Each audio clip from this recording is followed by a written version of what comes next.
what is the multiplier on the cost to have a truck to perform drayage in and out of the ports? And has the dray rate increased to match that increased expense? Well, I would say from a diesel perspective, it's threefold, right? That truck that was 50 is now 150 if it's brand new. If you're talking about zero emissions, with the new Tesla, you're now in the mid twos to upper twos, right? Matt Schrapp, the former HTA CEO, always said to me, trucking is where our intermodal drayage is where trucks go to die.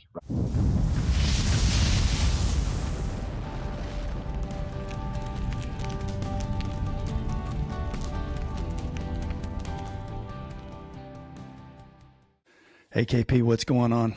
Hey, man. Welcome back to another episode of Kev Talks, the #1 supply chain podcast in the state of Arkansas. You got that with right. 2 co-hosts. #1. Soon to be nationally recognized. We didn't get a global, not global. We did Golden Globe Award. Oh. Notice the podcast got nominations. We were left out. We were shut out again. But there's always next year. Yeah. There's always next year. Hey, I just remember something that you and I mean, we've talked briefly about it, but Doug McMillan announced he's retiring, and John Furner is been named the new incoming CEO for Walmart stores. I never worked with John, worked with Doug, love Doug. So don't know do you have some experience with John, but we're tight. Yeah. We go out for drinks all the time. You guys had dinner last night. He is a great leader. Not a surprise to many people internally that he has been groomed in a way, I'll call it that, for this role, and very well deserved. A very good human being. And will be a great leader. So, congratulations to him. Congratulations to Doug for all the work that he's done. Most of the years that I was at Walmart, he was our CEO. Yeah. But I think what's inside of all this is the big question is now who takes John Furner's role. Yeah. And there's a lot of people that are primed, poised, whatever you want to call it, ready for that role. And it'll be interesting to see. I think, sometime in January, just a couple of weeks, we'll know. We'll get that announcement. But I do want to give a shout out, and I'm going to shout it out to Doug. But if John just happens to be listening, Kev Talks would love to come to the new campus, take a tour, do an interview, talk about global logistics as alumni. So, feel free to reach out to us. I love that. Call our marketing. We can just roam the campus. They will allow us. And then when they arrest us, we could then interview at that point in time. But you can't roam the campus. But yeah, I think you're right. I think that'd be a great interview. So if you're listening, Doug, John, whoever's in Furner's next role, then we're available. We're remote. We can come to you. And we're alumni, so bring it on. But it's not it's not been a ton going on as everybody's getting ready for the holidays. But we done Christmas shopping? Have you done your? You can go in Chat GPT and do shopping and just click, and you're done. That's right. Yeah. OpenAI and Walmart announced that. I have not done my Christmas shopping yet. I need to do that. That's on my list of things to do. But I'll send you what I want. I'll text you later. Okay. Yeah. Hit me up. I may already have it for you. So, but I'll see what everybody else gets anyway. But we do have a great episode this week. So I'm super stoked for the guest. So why don't you kick us off and tell us a little bit about who we're going to talk to?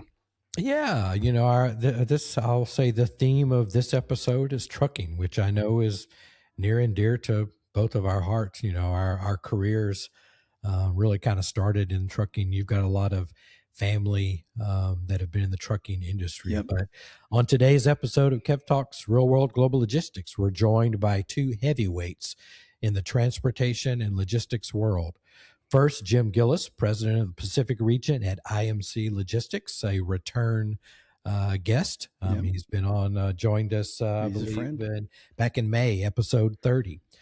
With nearly 3 decades of experience, Jim leads IMC's intermodal drayage and warehouse operation across the West Coast and Nevada. He's driven growth, launched and integrated multiple divisions, and is pioneering sustainability in trucking with a bold push toward zero-emission vehicles in California by 2028. We'll talk a lot about that. Jim is known not only for delivering results, but for setting a standard in leadership, innovation, and environmental stewardship in logistics. Yeah, Jim's a great friend of ours. Joining Jim today is Eric Sauer, CEO of the California Trucking Association, the largest trucking association in the country. With over 20 years of hands-on experience advocating for the trucking industry, Eric is a leader who champions the interests of carriers and the goods movement community at both state and the national level, shaping policy and driving the future of transportation. Together, they bring unmatched insight into intermodal operations, sustainability, and the future of trucking. Let's welcome our guest to Kev Talks.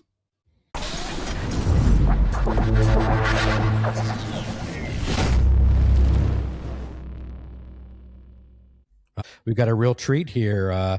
Normally we have one guest. We've got two. We've got a return guest, Mr. Jim Gillis, and he brought a friend with him. Eric, really excited to have you join as well. But hey, guys, before we fully get into the conversation, I got to ask both of you, what kind of vehicles do you drive? Well, I guess I'll kick it off. So I'm known as a green guy, but unfortunately, I don't have a zero emissions car. My wife actually drives a diesel pickup truck, and I drive an SUV. But it's really steered towards the amount of kids we have. So I love it. Practical. I like that. That's right. That's good.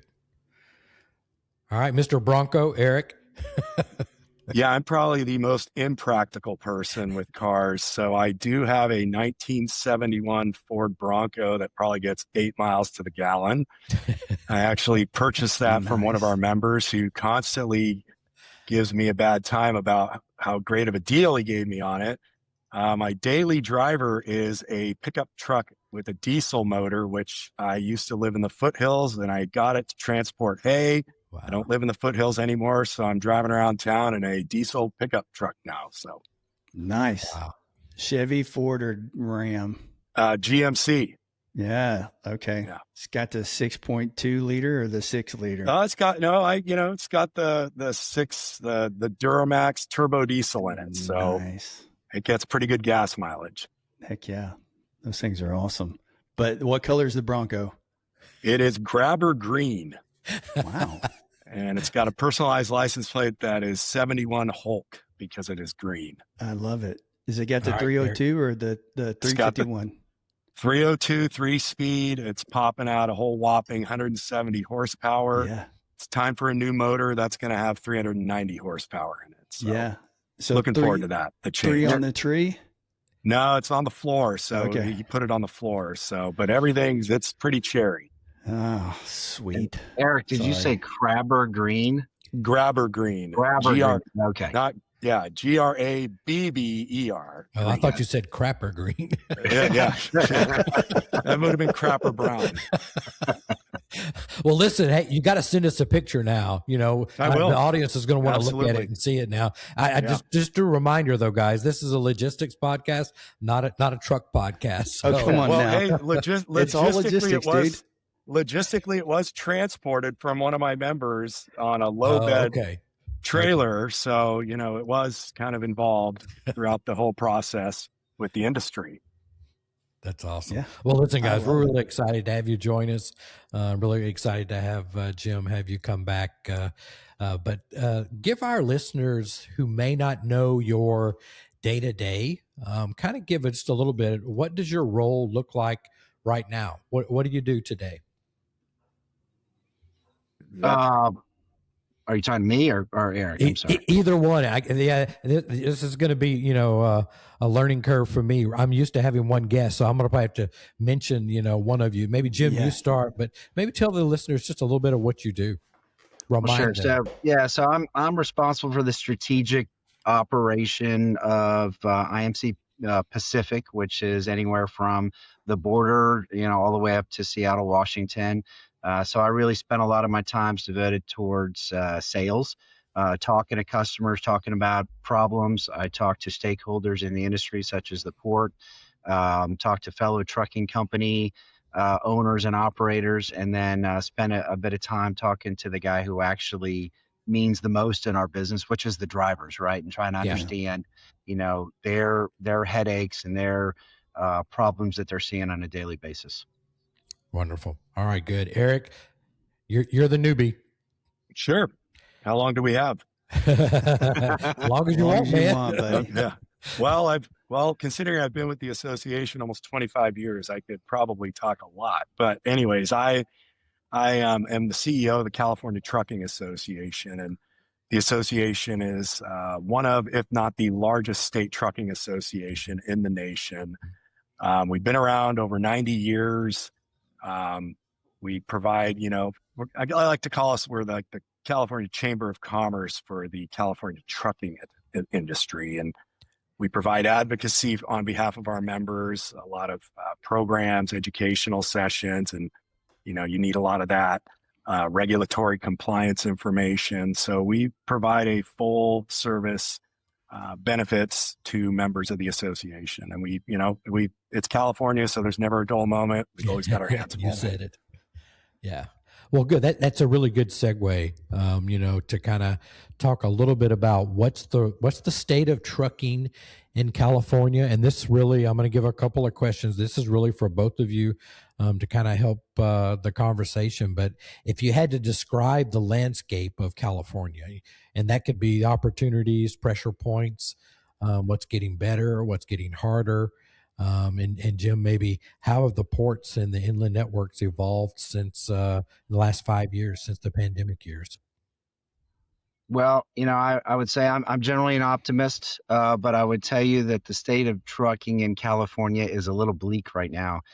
We've had some high-profile bankruptcies, and these were not, fly by the seat of your pants operators. These were, family-owned businesses that had some tenure behind them, and I think that trend is going to continue, right? So we've seen, really a freight recession for the last 3 to 4 years, right across the United States, but it's really poignant in California because you've got rate levels that are the early 2000s, whether it's truckload, LTL, or intermodal and drayage. But our costs in California far exceed anywhere else in the United States, with the exception of maybe Hawaii, right? And so I think it's that counterbalance and really understanding. Most of the trucking companies that I talk to are running negative ORs right now. And so that's only sustainable for so long before we really see a drop off of capacity. So I think that's, I hate to say that's where I kind of see it. And, and I think the intermodal drayage side is particularly affected, right? You've got a lot of smaller operators, and I think that people are suffering a bit. We have not seen an increase in the fluidity out of the ports. You get past the 2020 and the 2021 volumes that were hitting the port, you would have thought that we would have had these problems licked. You wouldn't have congestion in the port systems, but you still do. And to me, it's getting worse. It's not getting any better. Yeah. And Jim, we talked about this before. I mean, KP and I both have our experiences and our opinions around this, but what is driving that? Are we further complicating the process to move freight out of the terminals, or, what's driving that in your opinion? Well, you had a change back in the early 2000s where they moved away from an ad hoc system, on demand. A trucker would get an order, go pick up a container, whenever was most convenient for them. They moved over to an appointment system, and which was necessary, right? You had to meter the flow of traffic in and out. But now what you've got is an overly complicated appointment system that appointments are released at 2:00 in the morning, and you've got to counterbalance that with technology to try to scoop up those appointments. But you have to create an appointment for the import coming out and then appointment for the empty going back in. Yeah. And so if you really think about logistics of an ocean container, if you're in Houston, Texas, you go pick up a container, you go straight to the customer, that empty goes right back into the port. It's a 2-leg move, right? In California, it's 4 legs. Whether you're in Oakland or in LA Long Beach, you have to pick up the container. And if your only appointment time is at 1 a.m., the customer's not open, you have to source a driver, pick it up, bring it to your yard, then deliver to the customer at their convenience the next day or the next couple of days. And that empty invariably returns back to your yard, which you're not compensated for by the ocean carrier. Right. And then you've got to have an appointment to take that back into the port. So very inefficient. And, and we're excited. We see a lot of impetus with the ports of Long Beach and LA, where they're trying to improve the system. But unfortunately, what you've got is a gateway, especially in LA Long Beach, where you've got 11 different terminal operators operating their own separate businesses, and trying to corral those guys and work together is pretty difficult. Yeah. And they all have their own needs. So yeah, that's what I was about to add, is like, you have the complication of the multiple terminals, right? It's not just like 4 terminals, it's 11 plus between the 2 complexes. And then, well, and what's even crazier though, is that, there is one terminal operating system that really is used in 70% of the gateways across the United States. And for us, that's a worry, right? You've got a lot of power consolidated with one operator, and we're not seeing the efficiencies of that across the U.S. Yeah. Some things never change. I'll just say that. Yeah, it's interesting you bring that up. And I just, if I could make a point, a lot of these issues that Jim brought up, and then your comment, Kevin, about some things never change. I have this conversation with my former colleague that ran the Harbor Trucking Association, Matt Trapp, how we always, the same issues that he's been working on and now Robert Loya is working on are the same issues that over 20 years ago when I started in CTA, you're hearing about the same issues, and we're constantly working on the same issues. Well, the oldest guy here, Higgins, was dealing with it. So that's how old these problems are. Thanks for that reminder. Well, I got a lot of gray hair, so, I got none. I got no hair, so. But it's been the same issues. Have there been improvements? Yeah, I think, what you've seen is, you got to look at kind of the glass half full kind of thing, where I think people understand what the issues are. And I think it's, okay, we understand these issues. How do we get there? But it's the same issues that have been going on for a long time. I think you're having a lot more dialogue and roundtable discussions, but it's, as Jim was pointing out, listen to how inefficient that process is. Yeah. Well, and this may be, in KP, I don't mean to hijack, but this may be a good time to talk about where you guys see the potential for AI in any of the any of the terminal operating systems when it comes to appointments, right? Because I know if you look at other ports like New Orleans or Houston or something like that, right, where they have appointments to pick up, you have people that are 250 miles away making their early morning appointments. And so they take up a lot of appointments, right? And then those that are local get pushed back, or those that are local get the morning appointments. And then those that need to go 250 miles get pushed to the end. So do you see an opportunity for some AI in there around the appointment system so it can help trucking companies, Jim, like yours, better schedule those Inland Empire moves or any of the interior moves? And Eric, same question for you. Yeah, I would tell you we've seen that, right? And there are a couple of platforms out there that, as a trucking company, I could go in and say, hey, I want to schedule appointments between the hours of this and this, right? And plug in my parameters. And that system is consistently pinging the terminals and trying to figure out when that cargo is released. And then it fits those appointment schedulings into my desired, schedule. So it does work, right? I think my worry, from a broader level for trucking is that's not really how you democratize appointments, right? So I may be able to afford $2 per transaction, but a guy that's got 2 power units, he can't afford that, right? These costs that we're already paying are eking up. And I feel like we have to get to a place where it's not a pay for play. right? Yes, I mean, there should be some technology advancement for folks that want to invest, but when it comes to access to the port systems, it should be even parity if you got one truck or 100 trucks. Yeah, great point. Eric, what about you?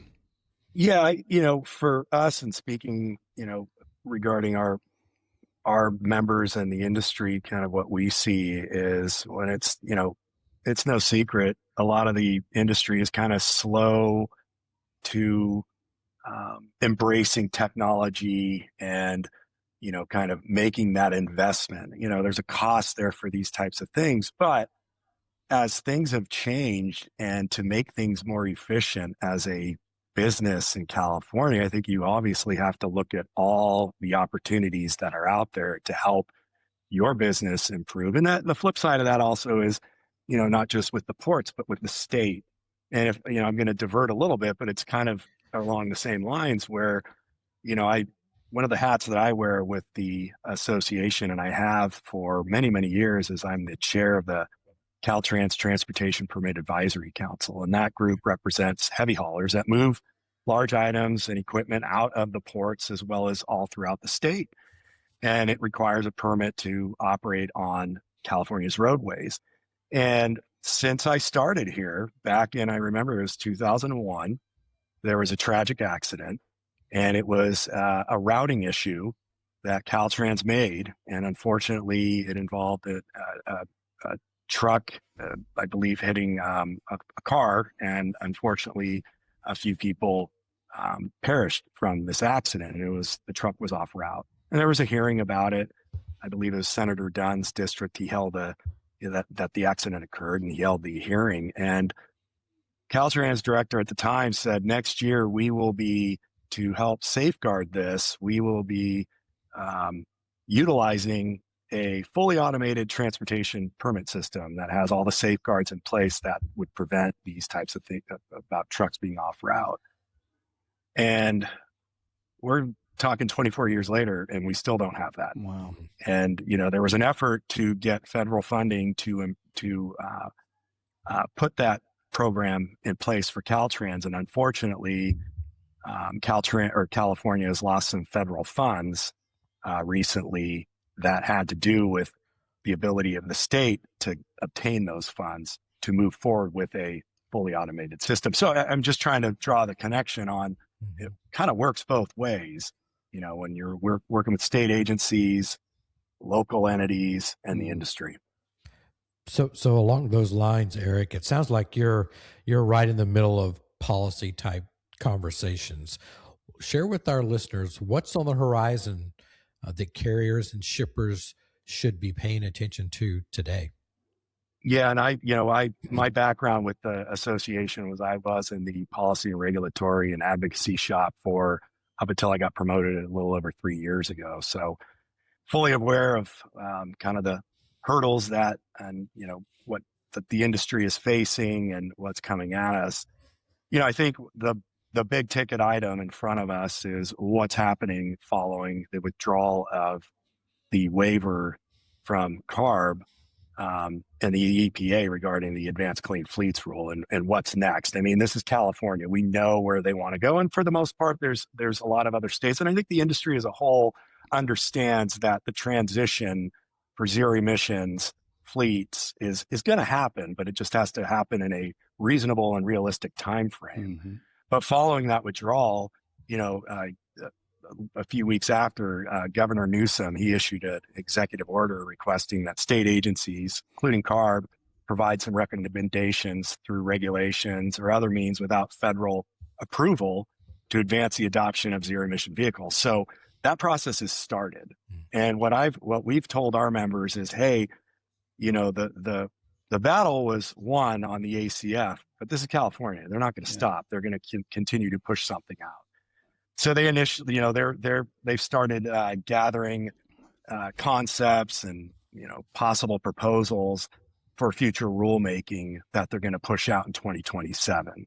And they've started holding these quarterly meetings with industry to kind of finalize their concepts. And so we've been monitoring this and being engaged with it, updating our members. But that's probably the biggest thing is, making sure that the industry understands that there will be something else with regard to transitioning to the zero emission vehicle, fleets that are going to be operating in California. And so that's one of the things that, we've been reminding our members is stay engaged. And, selfishly, this is a plug for CTA and membership. Get involved, join associations like ours and the Harbor Trucking Association. So you're in the know and you're engaged and you can prepare. And, we're going to fight on behalf of the industry. Yeah. So on those lines, Eric, where are you seeing good collaboration between regulators and the industry, and where is there a gap that's still pretty wide? Can you share your insights on that a little bit? On the collaboration point, I think dialogue and, having some conversations with industry stakeholders, you have to listen to what the pain points are, what's realistic, what's not. I mean, let's be honest, if it makes sense and it's not going to bankrupt companies, they're going to transition to these types of, equipment. I mean, Jim's company has made a sizable investment on it. It's exactly. And I think you're seeing a lot more of that from the industry, but let's have these, realistic conversations about how we can roll something out that achieves the goal. The previous attempt with the Advanced Clean Fleets rule, we called it, Wonderland. It was not going to work. There was no infrastructure to support it. I think that's one of the big things that was the problem with the regulation, if not the biggest, was the lack of infrastructure. Mm-hmm. And so I think it's kind of a learning experience for not only regulators, but also the industry to come up with some ideas and collaborate on this. But, this is California and, it's a difficult conversation to have, but that's the way you're going to get to where where the state wants to get to. Yeah. And so I'm going to be, I don't know, I'm going to be the nut job here and bring this up. So Jim, this is for both of you guys. Let's go back to the early 2000s, the late 90s, if you will, and a cost of a truck to perform drayage was $50,000, right? And now 2025 going into 2026, what is the multiplier on the cost to have a truck to perform drayage in and out of the ports? And has the dray rate increased to match that increased expense? Well, I would say from a diesel perspective, it's threefold, right? That truck that was 50 is now 150 if it's brand new. If you're talking about zero emissions, with the new Tesla, you're now in the mid twos to upper twos, right? Matt Schrapp, the former HTA CEO, always said to me, trucking is where our intermodal drayage is where trucks go to die, right? I think that's an appropriate statement, right? That's the way yes, for sure, the way it used to be. Technology. Yeah. But you're right. The rates have not increased, right? We really are we're really dealing with rates that I would, put back in the early 2000s or 2010s today.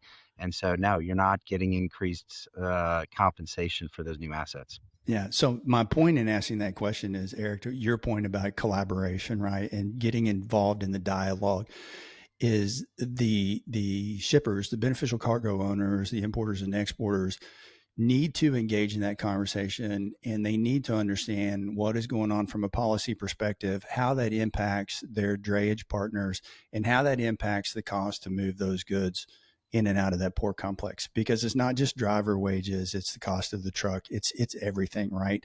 So if we expect to get to a zero emissions, there's an increased cost of that, and then we've got to be a part of that conversation. And when I say we, I'm talking about shippers and BCOs. So I don't know. I'm just not trying to be super controversial. I'm just trying to make a point that we've all got to be a part of that conversation. Yeah, and you're not being controversial. This is a conversation that has to happen. And and some examples when talking with our members, and they would tell us about their conversations with their customers. And they would say, hey, I'm going to have to increase our rates. And they got laughed out of the door. Yeah. And the reason why is, you're looking at the cost for the equipment is very sizable, and it's a huge investment. And so they're not going to be able to absorb all of that. They're going to have to pass it on. And, obviously that's going to get passed through the customer, and then to the people at the end of the line, like you and I, the consumer, that's going to be paying more. So there is a significant cost. And that's why I think when you have these types of regulations that are coming out, you have to examine the entire landscape. This isn't just going to be something that's borne by the industry. It's going to be borne by everybody. Yeah. So, it's just, I remember talking with many of our members, and they would, let us know that, we don't know what we're going to do. We can't afford to turn over our fleet if the rates are going to stay. So, one other point I would bring up about rates, the last 24, 36 months, we really have seen the surge of digital brokers, right? And so these guys have got a very low barrier of entry to get into the business, and they're out there selling to a BCO, and they don't have the same cost, right? And so we run into this all the time, especially when you're talking about big box retailers and going through bids, where, we'll put out what we believe is an employee model standardized rate without, enriching us too much. But then you get somebody coming in and undercutting your rate by 20, 30%. And they typically are these digital brokers. And they have really complicated the landscape right now. And so I think, hopefully we'll see a decrease of those folks over the next year. And I think that will help heal the industry a little bit. Yeah. And then you'll get a call because 5 of them went out of business and somebody's 100%. got freight stranded that they can't get somewhere. Higgins, it sounds like you've done this before. Yeah. Hey, listen, just a minute Eric, or two. You mentioned zero emission directive and, mentioned IMC logistics in particular. Jim was on the podcast back in May and shared a lot more details, but remind Jim, if you would, IMC's made some bold moves toward fully zero emission fleet in California by, I believe, 2028. Can you talk a little bit about what's driving that, what's been harder than expected in doing that thus far, and just an update on where you're at on that? Well, sure. So, when ACF was still a reality, right? As a trucking outfit, we looked at, hey, if you're going to continue to do business on the West Coast, you need to step off and you need to invest in this technology. And, Eric was right. There really wasn't a lot of collaboration between the state and the trucking entities other than you are going to do this and this is your timeline, come hell or high water. And so, and it led to, the larger trucking companies making some pretty costly investments that, a year after ACF is pulled, all of a sudden we're competing with folks that didn't make those investments. And so another thing Eric said was true is that, the trucking industry sometimes is slow to change. And I think this is the reason why, because folks that stepped off, invested millions of dollars are now left holding the bag by the state. And we don't really see a lot of outreach by the state to help with that, right? So I would tell you, we are committed to our vision though, but it's not about a state mandated item now. It's about doing the right thing for the community and also trying to find the technology that is actually better than diesel. And I think it does exist, right? I think it's going to take time and building up this technology and getting some new innovations put out there before it really works. But we've seen some great success with hydrogen, right? I know it's a very hot topic, hydrogen versus battery electric. But, when I compare a hydrogen truck to a diesel truck, the operational efficiency is better, right? I'm very excited to see, if the Tesla truck is a reality. I've seen them on the road. I've driven it myself. I've been to the factory, and it's exciting to see where they've gone in pushing the price down. And I think something that I'm hearing more and more by the ZEV folks today is we're not focused on, we don't want to put a truck out there that needs grant money. It needs to be subsidized by the American people. We want to put something out there that we can scale up, that can actually operate better than diesel. And then you have this added benefit of being a clean machine. And so I think that future is still there.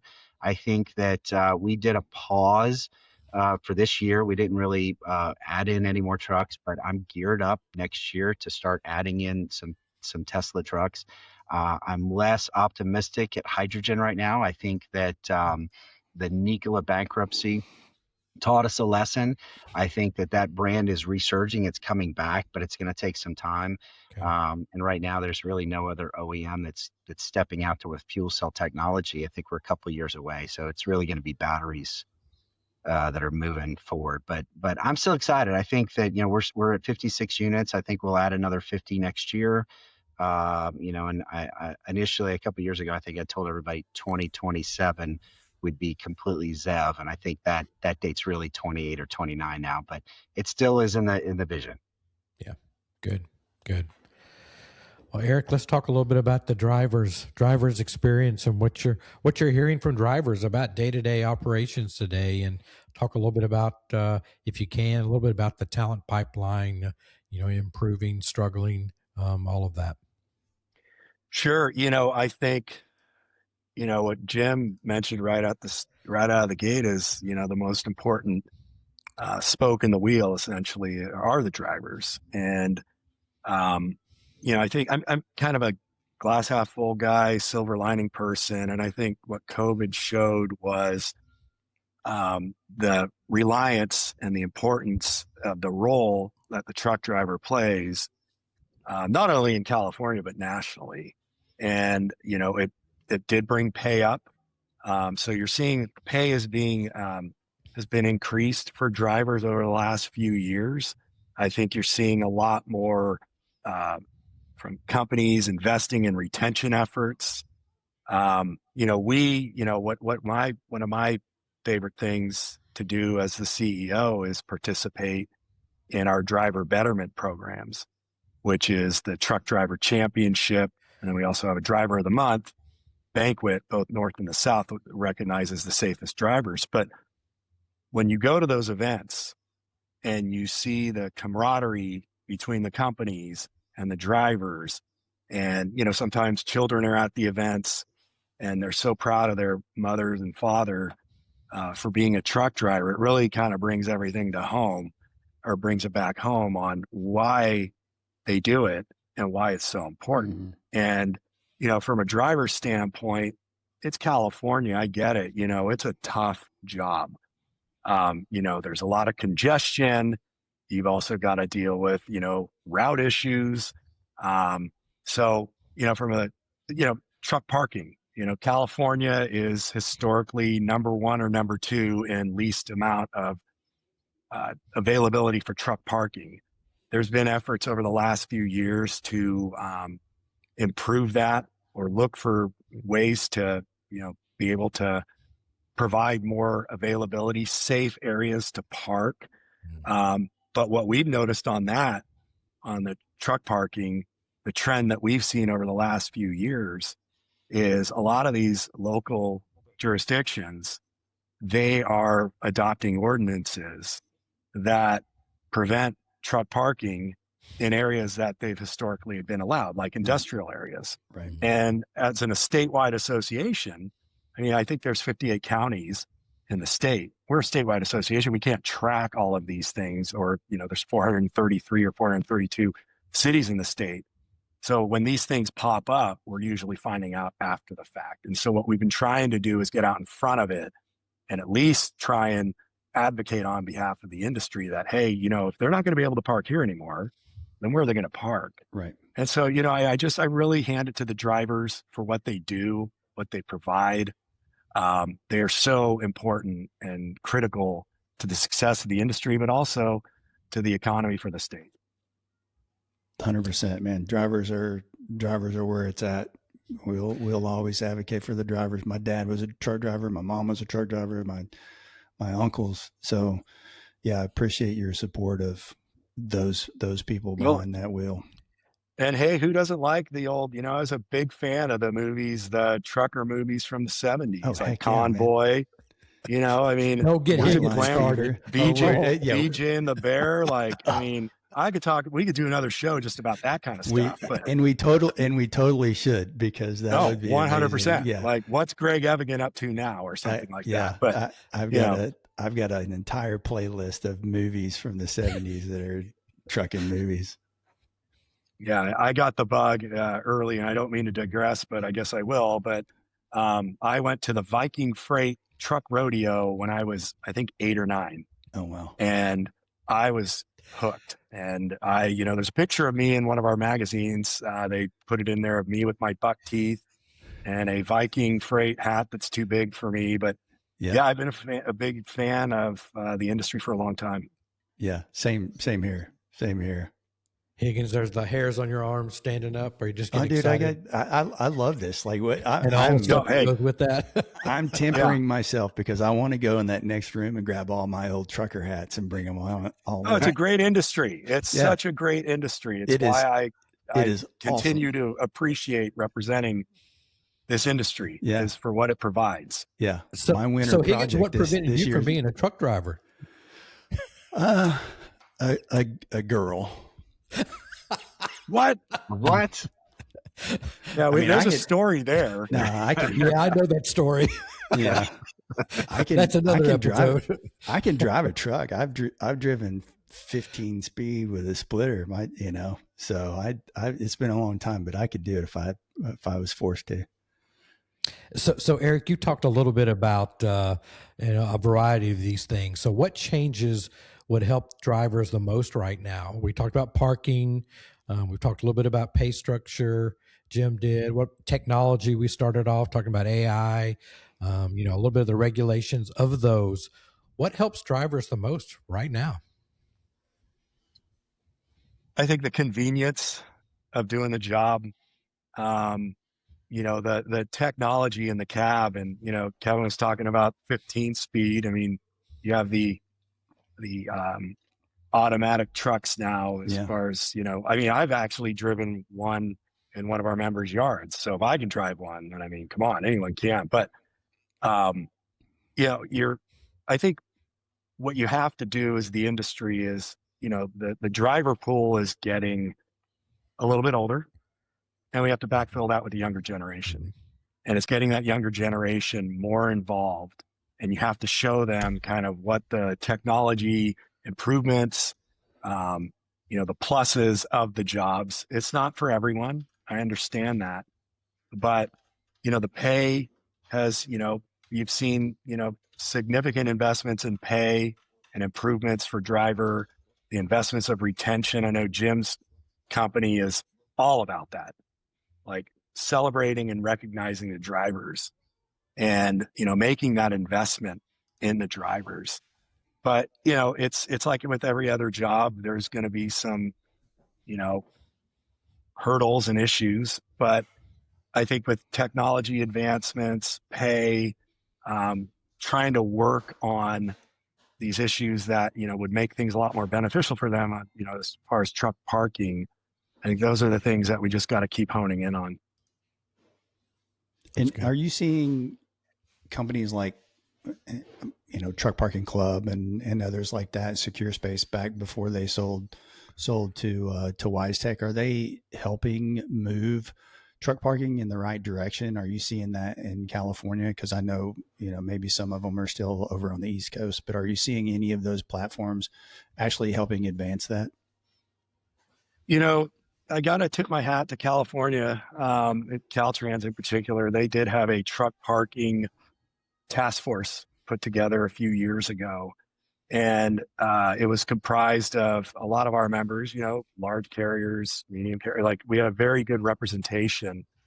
And we did have those technology type platforms be involved, the reservation of, truck parking spaces. We had some truck stops involved. But, you are seeing a little bit more of engagement on that. But in California, it's a little difficult. People don't want to invest a lot of money in land to provide it for truck parking. Yeah. Because land is so expensive in California. So expensive. Yeah, I get it.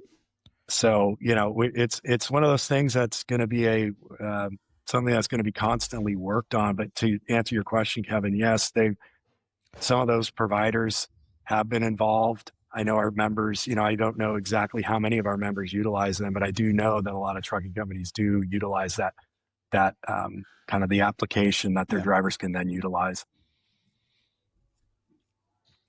Well, listen, this is a really good time. We're going to take a small break so we can hear a word from our sponsor, IMC Logistics. We'll be right back.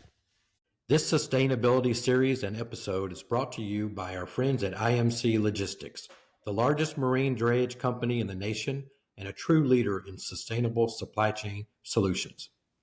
IMC is investing in a greener future with zero-emission trucks, clean fuel initiatives, and smarter logistics strategies that reduce emissions and improve efficiency without compromising service. At IMC Logistics, sustainability isn't a slogan. It's a commitment to building a better supply chain for generations to come. Learn more at imcc.com. Now, let's dive into today's conversation on sustainable innovation in global logistics. All right, welcome back. Let's kind of pivot a little bit. I support small importers and exporters in my consulting business. So, Jim and even Eric, what's the one thing that they should understand about moving freight in California right now? That's a just great one. Outside of there's a dozen terminals in SoCal and the complexity that goes with that. But help me do my job. What should I be telling my clients about moving freight in California right now? No, it's a good question. The thing that comes to mind as a drayage operator, I think, is consumption of free time. Right. So I get calls all the time from smaller importers that will send us a work order, and they get a notification that the box is discharged, and they can't understand why it takes 2 to 3 days to pick up, to actually secure an appointment time. And I think that really that's your first available, and they have to understand that. And especially using this technology where our system's going out and grabbing appointment times, when we're not even working. What I find is that I still think that importers don't understand that just because a box comes available, it's not ready for pickup.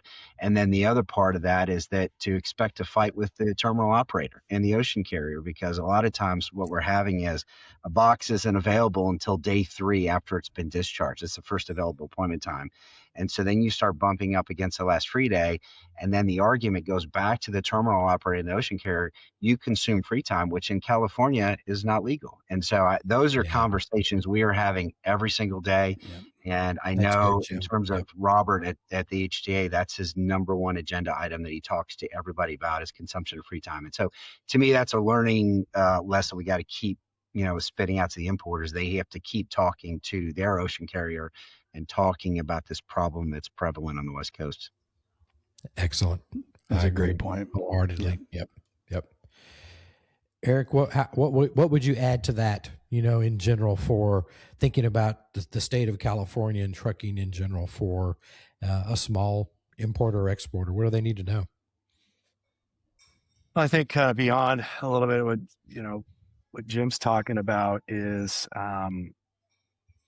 understand that this is a very heavy regulatory climate in California. Be in the know. Understand what is coming at the industry and their customers.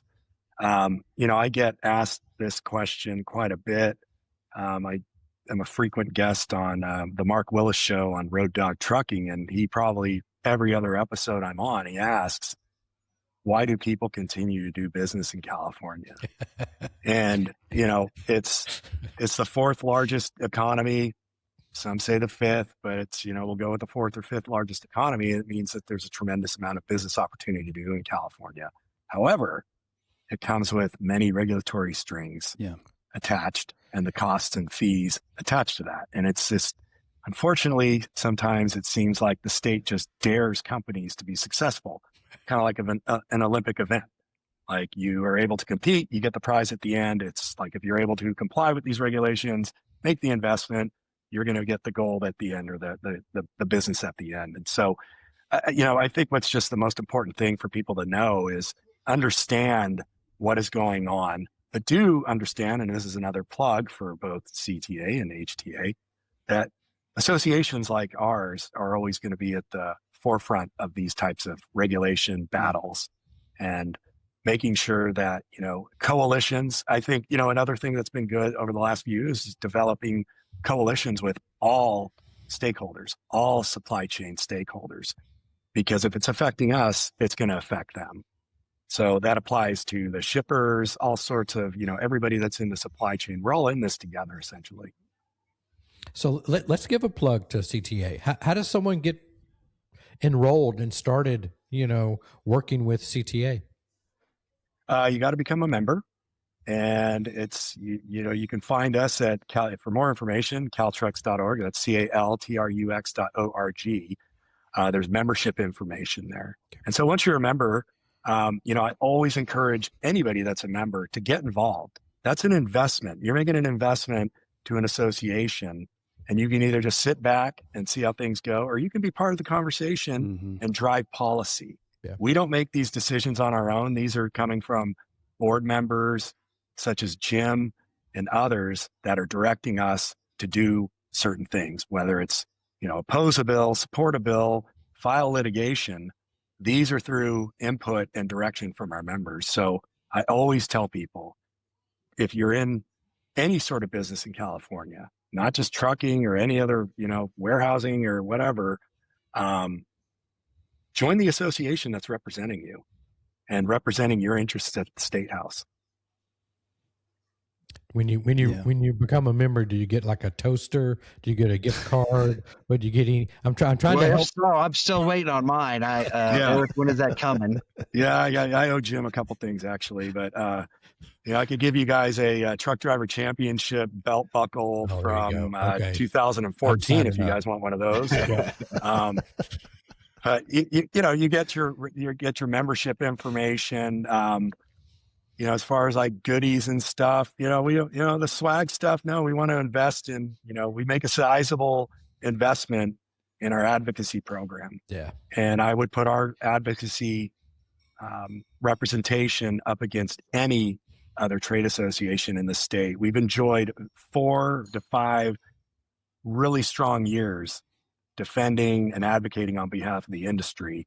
And, people, I always say this, people look at me when I say that, they say, "Where are you from?" Mars? It's California.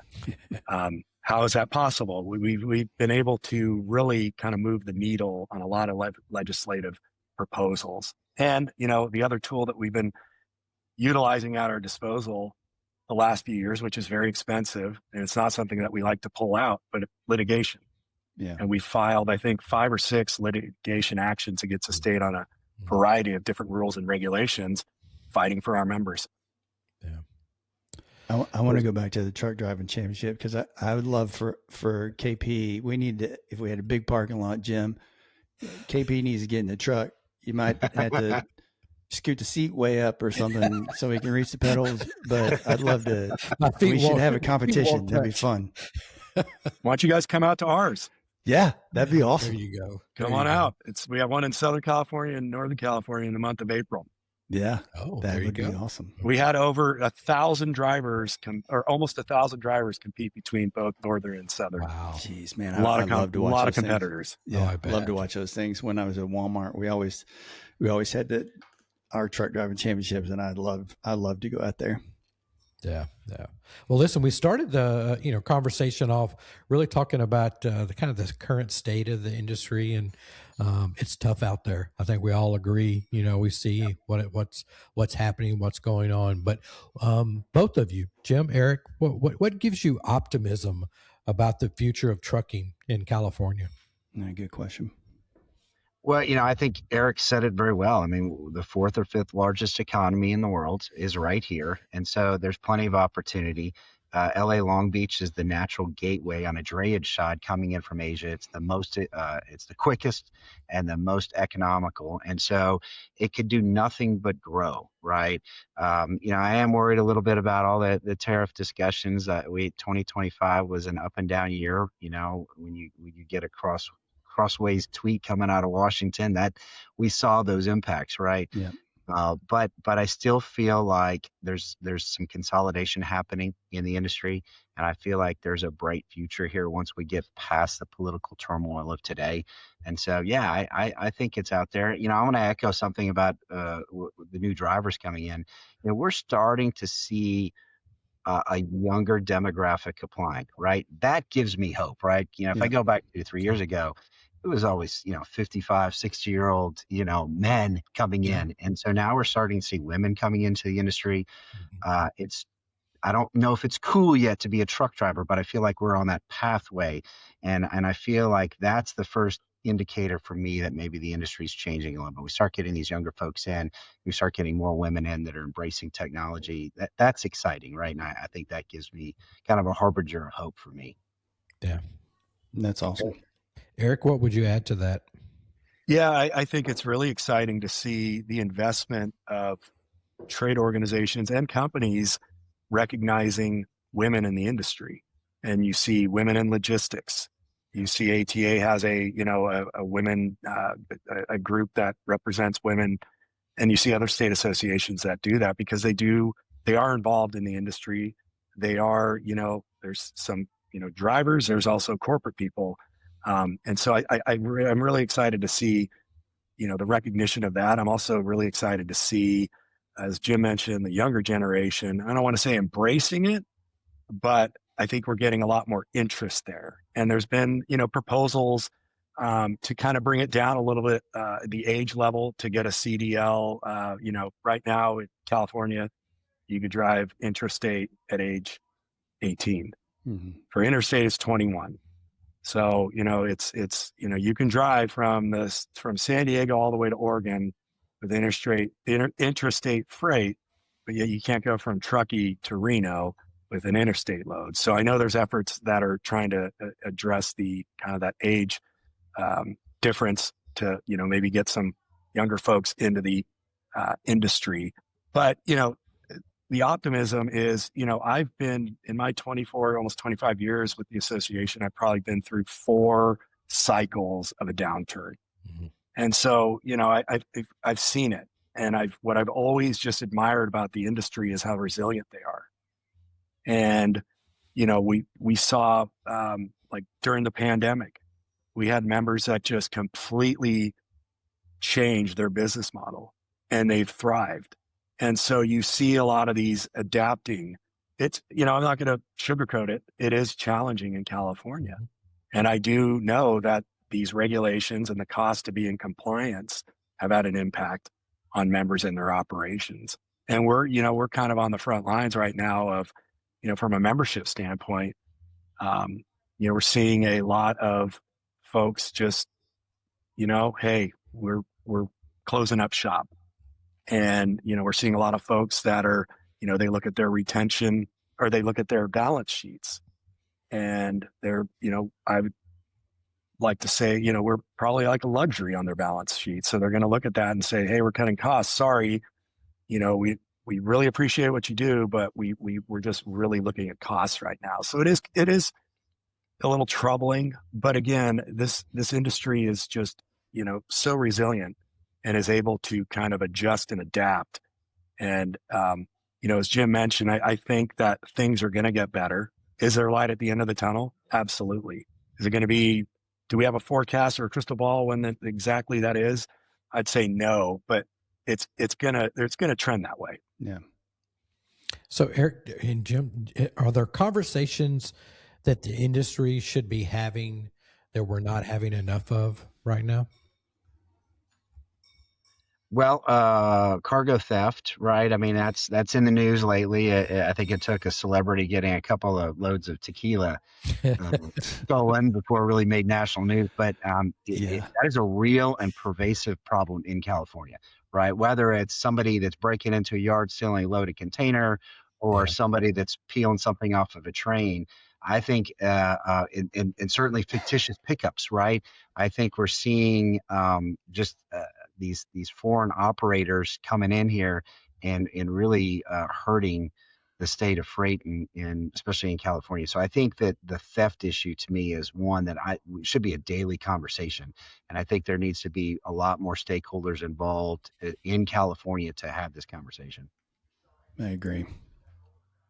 Yeah, I believe California is historically ranked number 1, number 2, number 3 as far as reported cargo theft incidents. Which, there's obviously a lot of freight here, but as Jim's talking about, you're seeing a lot of levels of sophistication. As in years past, it wasn't like that. It was usually like guy would just go and steal the truck and trailer. Now you have like technology that's being utilized to, help further the theft of cargo and not only California, but nationally. It's a big issue. I know ATA's been heavily involved in holding, being witnesses and providing information at hearings back east about cargo theft. So the light is getting shine brighter on this issue. So, as Jim mentioned, it was a high profile incident of tequila getting ripped off that really blew the lid open. I think that was on 60 Minutes, and it just kind of took off. So yeah, it's happening. Well, listen, guys, this has been really, really good. I love, getting your insight and getting an update from both of you. But where would our listeners be able to get in touch with you if they so choose? We'll definitely put it in the notes of the episode. But how would you want them to reach out and connect with you? Well, from my side, www.imcc.com, directory where they can access any of our people across the United States. Yeah, for us, it's caltrux.org. That's caltrux.org. And I'm also on LinkedIn, Eric Sauer at LinkedIn. And we also have California Trucking Association at LinkedIn as well. Well, this has been great. Whether you're a carrier, a shipper, or part of the broader supply chain, the takeaway is pretty simple. It's not about ideology. It's about economics and uptimes, staying adaptable in a changing regulatory world. So really appreciate both of you joining us. Thanks for your insights, and thanks to our listeners. Yeah, appreciate you guys. We'll see you in person soon. Right on. Yeah, thanks for having us. Thank you. All right. We hope you enjoyed this episode of Kev Talks, Real World Global Logistics. If today's discussion inspired you, don't forget to follow, subscribe, rate, and share our podcast. Remember, every great journey in logistics starts with a single step forward. Let's continue working together to transform the industry.